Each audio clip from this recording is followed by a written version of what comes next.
Gestor Show.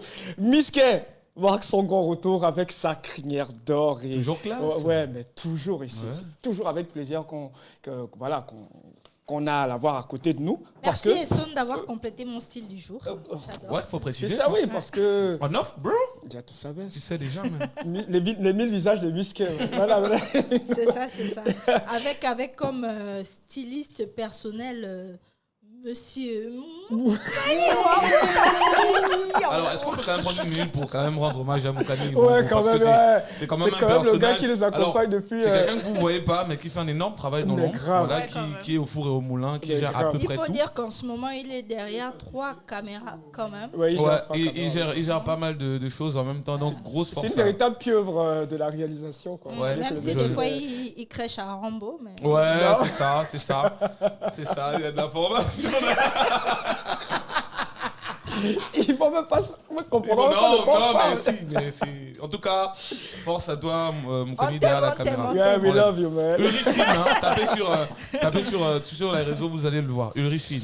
Allez, l'émission, vous la connaissez, le programme, vous le connaissez, puisque vous le retrouvez tous les vendredis à partir de 19h sur les différents réseaux sociaux de Gestor Média, que ce soit sur Facebook, sur YouTube, sur TikTok et sur Instagram pour parler de sujets qui vous ressemblent avec des invités exceptionnels. Aujourd'hui, c'est un visage que vous connaissez relativement bien, puisque sur Gestor Média, elle tient le programme Blogcast, même si ça fait un moment qu'elle n'a pas enregistré de nouveaux numéros.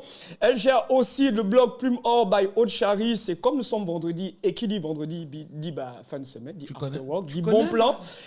Et c'est souvent un casse-tête Nzebi, comme Moukani qui est derrière la caméra, de trouver un bon endroit où on peut chiller entre collègues et passer un bon moment en famille ou entre collègues.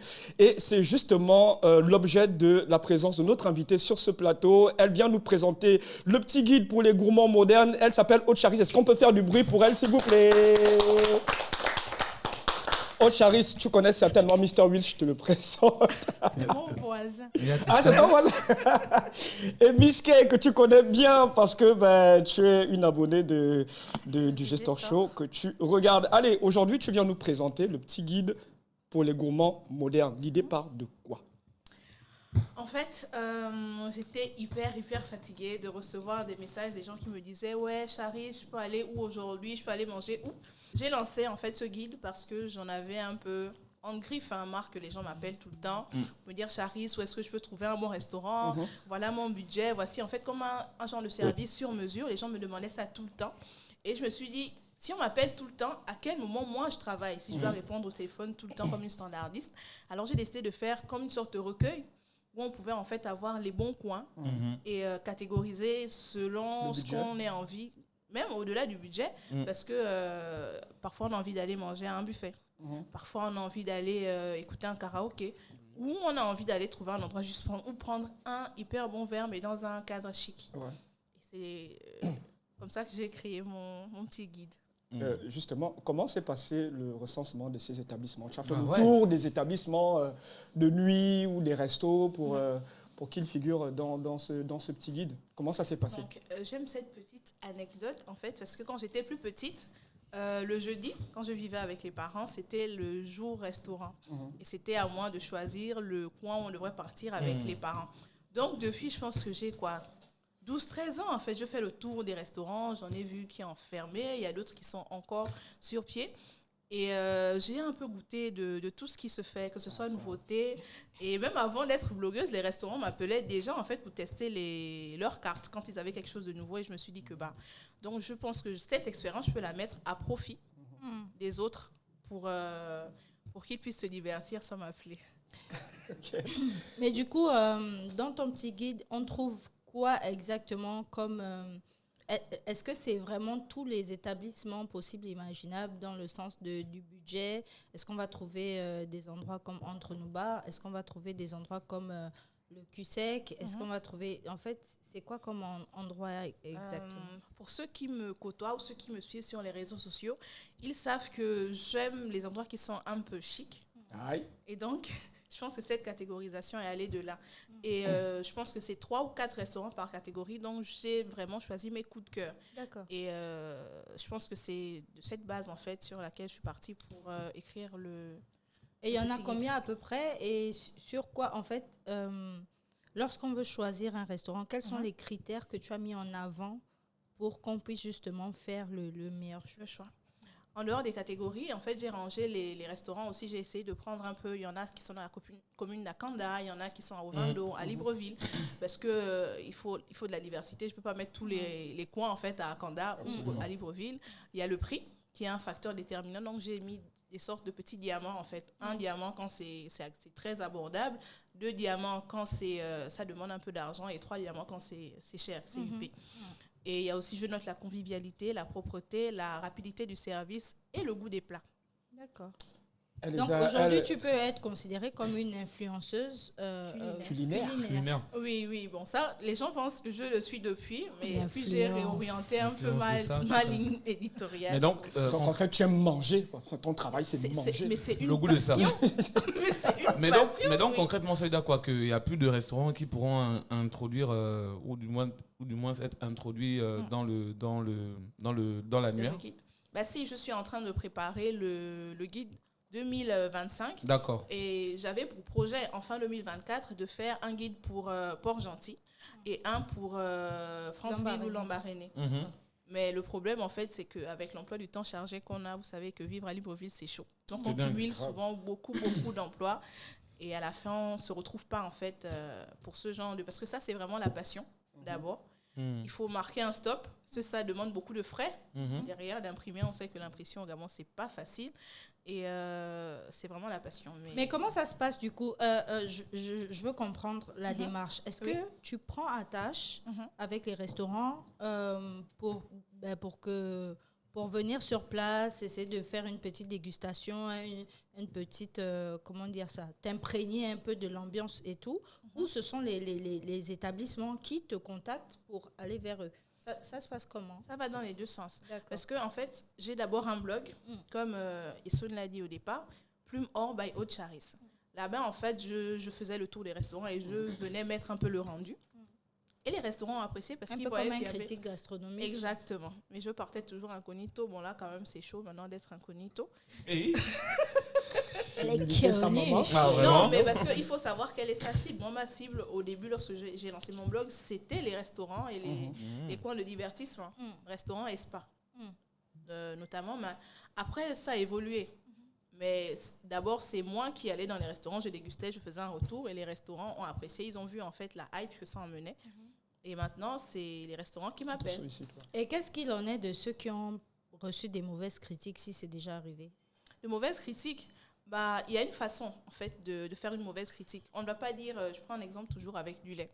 Si une dame me donne du lait et que le lait n'est pas assez sucré pour moi, c'est que peut-être, moi, en fait, dans ma façon de m'alimenter, je ne suis pas la cible. Je peux dire, en fait, que ce lait, en fait, si vous aimez le sucre, prenez du sucre ou ajoutez après. Mais normalement, les diabétiques ou peut-être les gens qui ont la tension se sentiront à l'aise avec ce type de goût. C'est une façon de... C'est subtil. Il faut que ce soit subtil. Voilà. Alors, moi, j'ai une autre question. C'est-à-dire que comment est-ce que les gens, justement, reçoivent ce guide, puisque tu nous l'as expliqué, tu y mets du tien, il y a tout un travail derrière. Finalement, comment est-ce que ce petit guide est perçu? Est-ce que c'est utile comme tu le souhaitais? Enfin, parle-nous un peu de ça. En fait, c'est hyper utile parce que j'ai d'abord essayé de lancer ça en téléchargement gratuit sur mon blog et on a dépassé les 250 téléchargements en fait en moins de 1-2 semaines. Et je me suis dit que en fait, il y a de l'argent aussi à se faire dedans. Et puisque ça, c'était, on peut dire, un numéro 0 pour voir un peu comment le public allait le recevoir sur le terrain. Maintenant, il est en vente au Nomo Hotel au prix de 10 000 francs CFA. Très bien. Alors, je vois que tu es assez old school, parce que c'est vraiment le livre, le petit livret, sur un physique et tout ça. Avec la petite couverture holographique, tout ça.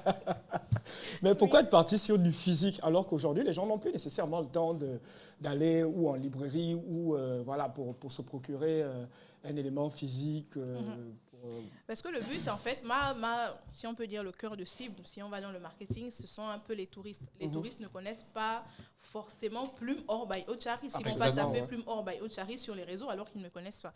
Alors que s'ils vont dans un hôtel, la plupart du temps, les gens qui sont logés dans les hôtels ne mangent pas dans les hôtels. Ils cherchent souvent des endroits à découvrir ou prendre un verre différent du lieu où ils dorment. C'est un peu comme nous. La nourriture à la maison, on a toujours tendance à sortir. Donc, je me suis dit, en fait, mettre ça dans la vitrine d'un hôtel, ça va attirer les touristes à découvrir que, ok, moi, je suis arrivée à Libreville. Où est-ce que je peux partir? Et puis, il ouvre le guide. Et ce qui est bien, c'est qu'il y a la localisation, il y a le numéro. Il y a même les numéros d'urgence derrière au cas où on ne saurait pas qui appeler ou où aller. C'est très smart, ça.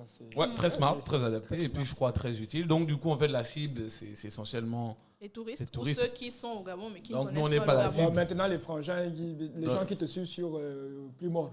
Genre, nous, on connaît déjà, en fait. Tu connais? Mais du coup, là, tu es parti sur une cible assez un peu CSP+, et tout. Est-ce que tu comptes ouvrir un peu plus ton petit guide pour les endroits ou les établissements un peu moins huppés? Bien évidemment, si on va en province, on sait qu'il n'y a pas il n'y a pas du Radisson partout, par exemple. Donc, on va aller en fait dénicher ces coins pour inciter aussi les personnes qui sont à Libreville, à la capitale, d'aller à l'intérieur. Parce que c'est vrai, on aime découvrir de nouveaux endroits, de nouveaux pays, mais on ne connaît pas assez chez nous. Absolument. C'est pourquoi je voulais en fait, dans cette démarche, aller découvrir l'intérieur, parce que tout le monde se plaint aussi que tout est centralisé à Libreville. Mais il faut savoir que la plus grosse population à Libreville, je pense qu'on est à 70 ou 80% de la population gabonaise qui vit à Libreville. Donc, c'était ça. Mais il faut qu'on aille à l'intérieur. Et si je peux faire le premier pas, moi, ça ne me dérange pas. Ouais, surtout qu'il y a des choses intéressantes à l'intérieur du pays. Surtout Port-Gentil. J'ai visité Port-Gentil. J'avais fait la chronique sur mon blog et des articles aussi. Mais il y a beaucoup d'endroits. Mais grave, ils sont un peu trop avancés. Petite parenthèse, je les trouve plus beaux qu'à Libreville. Pourquoi? Parce qu'ils ont gardé ce côté ethnique, ce côté vraiment qui rappelle la culture. C'est hyper coloré. Et on se sent vraiment un peu comme à la maison dans ce genre de restaurant. Pourtant, ça n'enlève pas le côté beau. Ici, à Libreville, tout est hyper moderne. C'est un peu dénaturé. On se sent... Tu viens à Libreville dans un restaurant, c'est un peu comme si tu étais en France. En fait, la façon dont c'est décoré, c'est agencé parce qu'on fait appel à des décorateurs d'intérieur spécialisés qui ont vraiment la touche occidentale. Alors qu'à Port-Gentil, la plupart sont des entreprises familiales qui sont données de père de génération en fils, en génération. Ça, c'est même rien. Il fallait voir quand on venait à peine de traverser aux Zombois, là. On quittait Lomboé, là, pour venir à Port-Gentil. Ah ouais. Un peu d'humilité, parce que... Bon, Aude Charis, quand tu vois Wills, quel restaurant tu lui recommanderais? Wills. Moi, je devrais bien aller chez Luc, le restaurant chez Luc. Je savais. À la Sablière. À la Sablière, c'est un coin qui est bien. Et puis, vous savez pourquoi je pense à ça? Parce qu'avant d'arriver dans le restaurant, il y a des bungalows privatifs dehors. Et on peut les fermer. Et on reste à l'intérieur. Il y a tout ça. Tu sais, fallait goûter de nouvelles variétés de pain. Moi, j'ai une dernière question pour toi avant que tu regardes la caméra qui est juste en face de toi et que tu dises ton dernier mot. Est-ce que tu peux nous faire, en toute objectivité, un top 3 des restaurants? Oui. C'est compliqué de dire un top. top. Personnel. D'accord. Personnel. Les buffets du dimanche au Beach Club, pour moi, c'est le top. Chérie, avec la tanga farcie à sucrerie. Il y a ça. Il y a un joli bar qui est juste situé en face du consulat de France. Là, le nom m'échappe. Là, le Liwa Bistro Chic. Oui, ouais, c'est super, c'est beau. L'endroit est magnifique vraiment pour prendre un verre en fin de journée et ne pas être écrasé par le fait en fait d'avoir beaucoup de gens parce que c'est très sélectif. Et le budget, super. s'il vous plaît. Le budget, quand même, c'est un peu élevé. C'est pour ça que je dis oui. Non, oui, c'est là les deux. Et ensuite, le troisième. Et le troisième, j'irais sur le pôle, en fait, pour les petits déjeuners. Pôle Gab. Très bien. C'est noté. D'accord. Aude Charis, tu as cette caméra. Si tu as un message à faire passer auprès de tous les gourmands modernes qui te regardent. Tout en montrant cette couverture holographique. Alors, le petit guide de gourmand moderne, c'est vraiment votre meilleur ami de poche pour le guide gastronomique et bien-être à Libreville. En dehors de la nourriture, il y a aussi des coins, des spas où vous pouvez aller. Ou alors appeler des masseuses à domicile. Donc, je vous recommande d'aller acheter ce petit guide à Onomo Hôtel de Libreville à 10 000 francs CFA seulement. C'était Aude Charis. Tenez la mise. Merci. Aude Charis. Allez, Aude Charis. La blogueuse préférée de ta blogueuse préférée. Pourquoi tu en remets une couche? Allez. la famille. Merci à Charis d'être passé nous voir.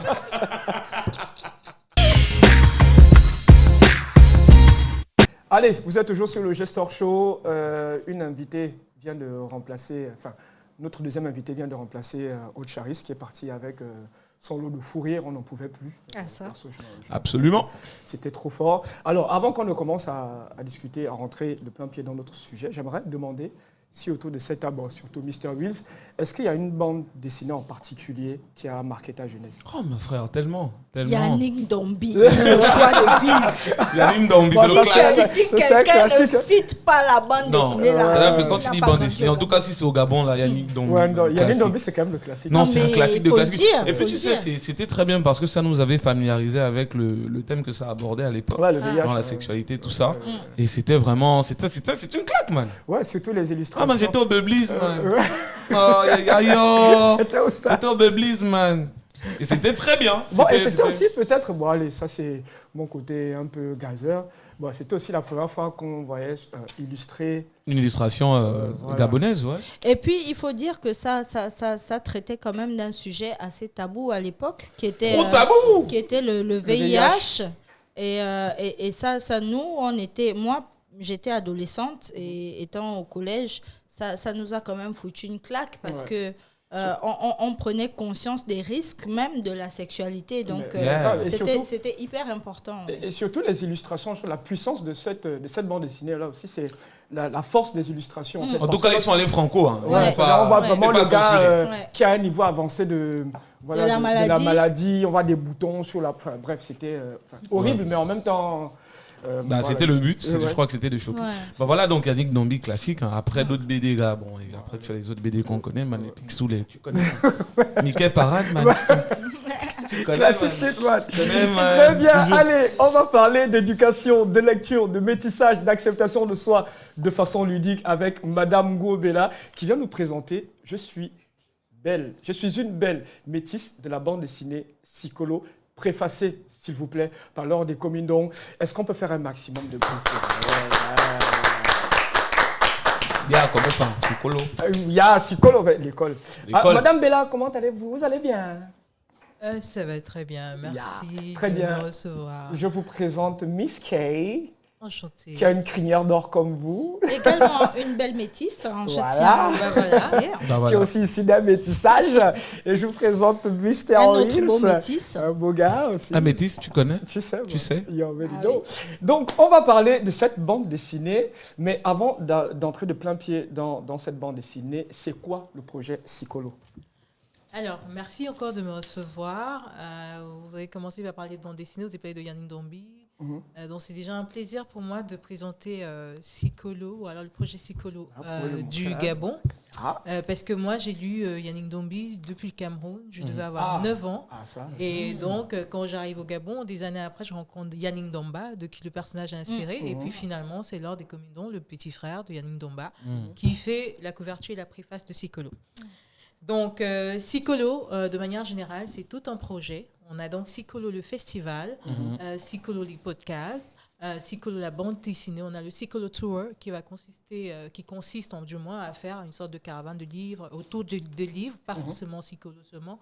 Et puis la Sikolo House qui est en fait une association qui va porter des activités autour de l'art, la culture, l'édition, l'écriture, et ainsi de suite. Voilà. C'est ça, de manière générale, le projet Sikolo. Et puis donc, aujourd'hui, on est sur la bande dessinée Sikolo, donc l'école pour les Bantous, on va dire spécifiquement enfants. Donc l'éducation, c'est une sorte d'éducation inspirée de l'éducation orale Bantou. Et voilà, avec des valeurs subliminales, mais à travers des images et du texte. Alors, parlez-nous un peu de la bande dessinée, justement. Quel est le thème principal abordé ou quels sont les thèmes principaux abordés et d'où vous vient l'inspiration, justement, de faire cette... Alors, la thématique de Sikolo, pour ce tome 1, Je suis une belle métisse, qui est un tome qui choque tout de suite et qui invite certainement le lecteur à plus de curiosité. On est déjà sur l'identité, on arrive sur l'acceptation, on arrive aussi sur la culture dans un sens où beaucoup de personnes pensent que le métissage, c'est tout ce qui est caucasien et afro. Or, ici, on aborde le métissage dans toute sa richesse, dans toute sa grandeur, et en parlant tout simplement de mélange.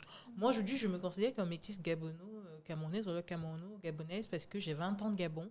Et donc, ça veut dire que j'ai une coloration gabonaise qui fait que je peux me présenter comme métisse d'Afrique centrale, tout simplement. Voilà. Et maintenant, les autres thématiques qui sont abordées, donc on a la monoparentalité. Cette structure de famille que les gens ne connaissent trop peu que de façon dégradante, parce que quand on dit je suis en situation monoparentale, il y a beaucoup de causes autour de la monoparentalité qui ne sont pas forcément abordées. Donc on parle ici de la famille monoparentale en disant en réalité que la situation de monoparentalité n'est pas forcément un échec social ou sociétal. Après, on va arriver sur le harcèlement en milieu scolaire, on va arriver sur le pardon, la résilience, la détermination, la différence, parce que là, on a Marc Grimaldi qui est autiste. Donc après, je peux parler de de long en large. Voilà. Yes. Ouais, justement. Alors moi, j'aimerais savoir comment ça se passe, je dirais, pour faire le livre. Comment est-ce que ça s'est passé ? Comment est-ce que vous avez travaillé ? Est-ce qu'il y a une équipe derrière ? Enfin, là, on a le produit fini, mais comment est-ce que le processus de création s'est passé ? Alors, le processus de création, déjà avec ma fille, on a coécrit, intergénérationnellement parlant. Maman, ça, nous, les jeunes, on ne dit pas ça. Il faut faire sauter ça. Ça a été des débats. Souvent, on a dû trancher. Et après, je me suis appuyée sur mon réseau. C'est très important. Je suis peut-être co-autrice ici, mais je suis maman, je suis entrepreneur, je suis consultante sur plusieurs projets, de beaux projets d'ailleurs. Et quand j'ai commencé Psycholo, j'ai fait appel à mon réseau. Et là-dedans, on a des juristes, on a des financiers, des experts comptables, on a des marketistes, des communicants et tout le reste. Et on s'est assis parce que j'ai travaillé sur beaucoup de projets où je n'ai pas forcément été payée. Et j'ai un réseau avec lequel je peux travailler sur des projets. On a fait naître beaucoup de projets qui voient le jour et dont on est heureux. Et on s'est assis, donc on a évacué les aspects juridiques, les aspects de relecture. Des pédagogues aussi sont intervenus dessus. Donc c'est vraiment toute une palette. Ce qui fait que si je dis équipe, je n'aime pas le terme équipe. Je vais parler de réseau parce que c'est devenu des parents, c'est une famille. Ce n'est pas des personnes sur lesquelles j'ai commencé à parler argent avant de parler projet. Des personnes, tiens, Latifa, parce que Latifa, c'est aussi moi, c'est d'autres yeux. Latifa, tu as un projet, écoute, on va pousser ensemble parce qu'on pousse les autres projets et tout. Et donc, ça s'est fait naturellement. Et après, il y a des services qui sont payants. Et puis, je ne vais pas parler d'argent parce que s'il fallait mettre de l'argent, payer les gens pour leur compétences, pour leur expertise, je ne suis pas sûre que ce projet naîtrait parce qu'on est à plus de 20-25 millions de budget pour la sortie. Et puis après, il y a d'autres charges qui arrivent quand on fait la promotion aux États-Unis. En France, tout le reste, ça coûte un bras. Donc, c'est toute une dimension derrière, mais c'est parce que c'est adossé à une véritable vision long-termiste. C'est quoi l'objectif derrière la publication de cette bande dessinée ? Alors, c'est déjà... Moi, je vais dire un truc bête. J'assume que c'est bête. Je trouve qu'une femme ou un garçon est chic parce qu'il est brillant, est chic parce qu'il lit, est chic parce qu'il a de la conversation, il a de la culture. Et la culture, on va la chercher dans des supports qui sont généralement des livres. Et aujourd'hui, on a des enfants, vous connaissez le fameux lui, au Gabon, on remplace n'importe comment. Ce n'est pas de leur fait, c'est qu'en fait, autour d'eux, il y a des adultes qui sont supposés les porter, qui n'arrivent plus à leur véhiculer les bons sens, les bonnes manières, la bienveillance, la culture, ainsi de suite. Et comment modeler ceux qui sont encore modélables ici, la jeunesse. Il fallait partir sur un support ou alors un canal qui serait accessible et pas difficile à absorber. Et donc, on est parti sur le livre imagé. Et donc, aujourd'hui, contrairement à ce que les gens pensaient, comme je disais, c'est pas que les enfants ne lisent pas, c'est qu'ils n'ont aucun intérêt à lire un papier blanc avec du texte noir dessus et mal famé, moche et tout sans intérêt. Ils vont pas lire. Et ce qui fait que même quand on est en entreprise et qu'on reçoit des gens qui ont des doctorats, des bacs plus 100, qui ne sont pas capables d'aligner une phrase sans faute, parce qu'ils n'ont jamais lu. C'est ça la réalité. Donc il fallait aller chercher chez les jeunes un moyen de les intéresser à des sujets d'actualité, parce que là-dedans, on parle subtilement de ChatGPT, on parle de transition, on parle de Ubuntu, on parle d'afrocentrisme, on parle de kémitisme, on parle de beaucoup de choses. Et pour eux, c'est comme une blague, en fait. Là, je viens d'une présentation en rencontre auteur avec des élèves. J'étais émue à la fin parce qu'en réalité, ils ont compris le message et sans qu'on ne l'altère en réalité avec leurs propres mots, avec leur disposition. Vous venez justement de parler de citer un terme qui m'a un peu interpellée quand j'ai essayé de regarder un peu la BD. Vous parlez d'Ubuntu, mais est-ce qu'il n'y aurait pas un terme correspondant qui serait plutôt un peu plus gabonais, parce que Ubuntu, ça fait très sud-africains Ou rwandais. ou rwandais. Et ils sont africains. Voilà. Donc la limite géographique d'un projet, ça peut être que c'est le Gabon, ça peut être que c'est l'Afrique centrale. Mais de manière générale, je suis africaine. Donc quand je porte un projet qui part peut-être du Gabon, mais vers tous les pays d'Afrique et après maintenant l'Occident. Donc c'est pour que chaque enfant comprenne que sa limite ne peut pas être Kingélé, elle ne peut pas être la sablière. Sa limite, c'est le ciel à la limite. Alors, justement, aujourd'hui, le projet est à l'école, parce que ça s'appelle Sikolo et effectivement, il est à l'école.